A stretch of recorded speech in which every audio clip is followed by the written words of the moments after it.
Kali ini ada yang curhat lagi, karena ini nggak main-main nih. Terjerat pinjol totalnya 220 juta dan sudah keluar uang 100 juta tapi nggak selesai-selesai. Saya akan coba bahas di video ini, simak terus.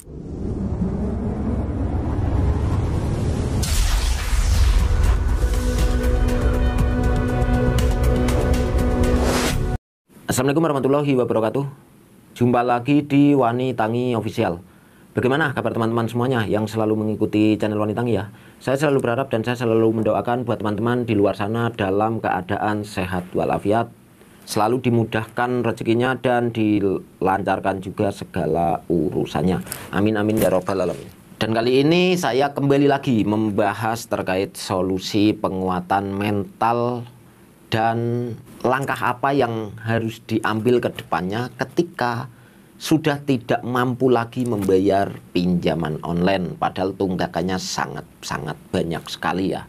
Di video ini yang akan saya bahas sekarang itu terkait curhatan nasabah yang terjerat pinjol dari banyak aplikasi, itu di total hingga 220 juta dan sudah bayar-membayar ya kurang lebih sekitar 100 jutaan tapi belum beres-beres juga. Itu minta pendapat atau mungkin minta pencerahan atau solusi dari si Wani Tangi ya. Di sini saya akan baca dulu secara detailnya agar sama-sama tahu ya. Mungkin yang nonton video ini memiliki tunggakan yang sama di aplikasi yang ada yang akan saya bacakan sekarang. Mungkin yang sedang nonton video ini juga memiliki tunggakan yang sama di aplikasi yang sama yang akan saya bacakan di sini ya.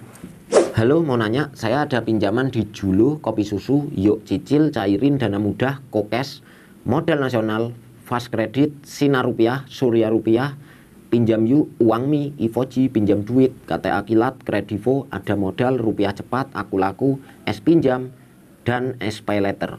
Semua totalnya 220 juta. Saya udah keluar 100 juta buat gali lubang, tutup lubang aja.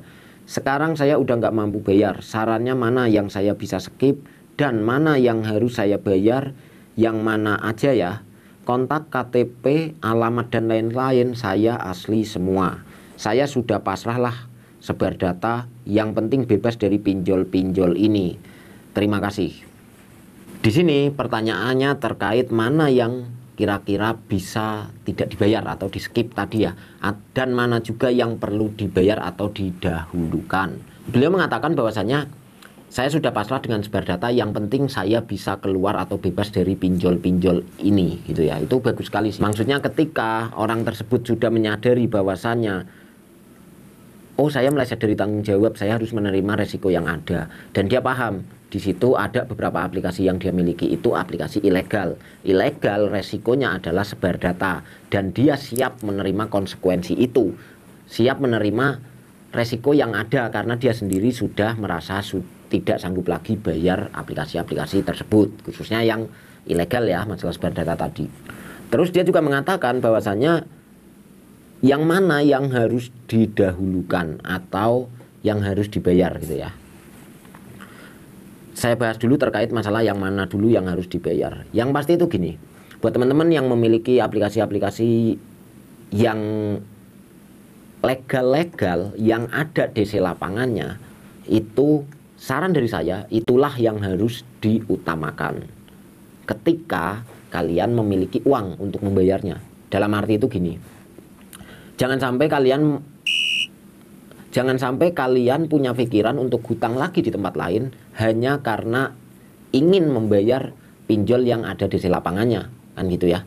Tapi lebih ke ketika kalian masih bekerja atau kalian masih mempunyai usaha yang bisa menghasilkan uang, seberapapun hasilnya, kalian coba untuk menyisihkan sedikit demi sedikit, ngumpulin uang sedikit demi sedikit dari hasil kerja kalian atau hasil usaha kalian, itu untuk jaga-jaga ketika nanti ada DC datang itu bisa mencicil, syukur-syukur udah bisa lunas ya, kan tunggakan setiap orang itu beda-beda ya, ada yang besar banget ada yang kecil kan gitu. Jadi sekiranya kalian sudah ngumpulin uang dan syukur-syukur belum sampai DC datang, uang tersebut sudah bisa untuk melunasi salah satu aplikasi, itu ya silakan kalian bayar saja. Ketika ada DC menagih, itu dinego dulu. Saya bisa bayar tapi saya nggak bisa bayar dengan dendanya. Kalau emang saya diperbolehkan bayar tanpa denda, ya saya bayar sekarang. Itu di situ nanti akan ada negosiasi, tapi biasanya itu diperbolehkan oleh DC-nya. Karena apa? Ketika kita udah telat sekian lama, itu DC akan berpikir bahwasanya ini orang udah benar-benar nggak mampu. Tapi nggak segampang itu juga DC langsung oke, pasti akan ada tarik ulur. Ya itulah yang saya bilang tadi, kalian perlu negosiasi. Tapi kalian juga harus bertahan bahwasanya ketika DC itu bilang harus bayar sama dendanya ini itu, ya kalian tetap bilang saya nggak mampu pokoknya kalau bayarnya sama dendanya, tapi kalau dendanya dihapuskan saya bisa bayar sekarang juga gitu, ketika kalian sudah memiliki uang. Tapi ketika emang uang tersebut belum cukup, buat satu aplikasi aja uang kalian itu belum cukup, ketika ada DC menagih, ya tanyakan, saya bisa nggak mencicil tapi denda saya di stop. Kalau emang itu dinegosiasi itu bisa, karena ada beberapa juga yang emang bisa dinego seperti itu gitu ya, itu ya silahkan kalian bayar secara berkala, mencicil gitu-gitu yang sekiranya sesuai dengan kemampuan kalian. Tapi yang pasti semua itu juga didasari dengan niat ya, niatnya mau membereskan satu persatu itu ya benar-benar dijalankan gitu loh. Yang pasti jangan sampai gali lubang tutup lubang, karena orang yang menanyakan ini itu dia juga bilang yang penting keluar dari permasalahan ini, berarti artinya dia kan udah tadi juga mengatakan udah nggak mau gali lubang tutup lubang lagi kan, seperti itu ya. Pokoknya bayar dulu mana yang ada di lapangannya, tapi jangan menggunakan uang dari hutang di tempat lain gitu ya. Nah mungkin buat teman-teman kalau masih ada yang belum tahu aplikasi apa aja sih yang biasa datang, aplikasi legalnya itu apa aja gitu, yang karena nggak semua legal itu ada di lapangannya. Kalian bisa cek di video saya yang ini ya, di situ saya bahas lengkap terkait aplikasi apa saja dan biasanya di lokasi mana saja mereka sering datang, itu saya bahas lengkap di situ. Nah selanjutnya untuk legal-legal yang lain itu perlu dibayar juga nggak mas? Itu mungkin akan ada pertanyaan selanjutnya seperti itu. Ketika yang aplikasi yang ada di lapangannya sudah selesai, jika kalian ingin kembali menyelesaikan satu persatu, ya bayar selanjutnya itu aplikasi yang legal juga gitu ya. Intinya urutannya itu gini, pertama yang legal ada di lapangan, yang kedua yang legal nggak ada di lapangannya, yang ketiga baru kalau kalian masih pengen benar-benar selesai semuanya, ya sisanya ya artinya itu yang ilegal kan gitu ya. Karena saya yakin sih semua orang itu pengen semua hutangnya lunas kan gitu, tapi nggak mau terjerumus dengan lingkaran itu terus kan gitu ya. Jadi dengan cara mencicil satu persatu sampai selesai. Tapi ini kalau dipikir, dia menyebutkan itu aplikasi kurang lebih belasan ya, tapi totalnya hingga 220. Itu berarti banyak aplikasi-aplikasi yang sudah besar. Berarti artinya walaupun tidak dijelaskan di sini, artinya ini jelas ya bahwasanya dia selama ini itu selalu gali lubang tutup lubang untuk terus bertahan karena belum siap menerima resikonya. Jadi buat teman-teman nih yang masih memiliki tunggakan-tunggakan di aplikasi pinjol, semua masalah itu pasti ada jalan keluarnya, termasuk masalah pinjol gitu loh.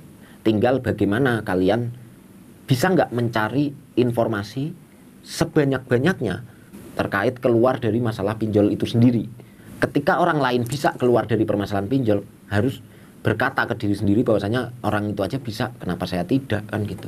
Saya harus bisa, saya yakin pasti bisa. Itu harus terus ditanamkan di pikiran kalian gitu ya. Kalau kalian selalu berpikir saya yakin bisa, itu dengan sendirinya nanti pasti akan bisa. Tapi kalau kalian terus-menerus merasa terpuruk, merasa nggak mampu, pesimis terus gitu, yang ada ya selalu kayak gitu aja terus gitu. Oke, mungkin buat teman-teman yang nonton video ini tapi tidak begitu mengerti dengan apa yang saya sampaikan di video ini, kalian bisa sharing langsung ke saya, atau mungkin pengen gabung grup Wanita Tangi, nomor saya ada di deskripsi video ini dan di komentar teratas. Yang pasti di grup itu bukan diarahkan pinjol lagi, di grup itu juga tidak ada joki pinjol, karena di grup itu tujuannya saling menguatkan satu sama lain untuk sama-sama keluar dari permasalahan pinjol khususnya ya.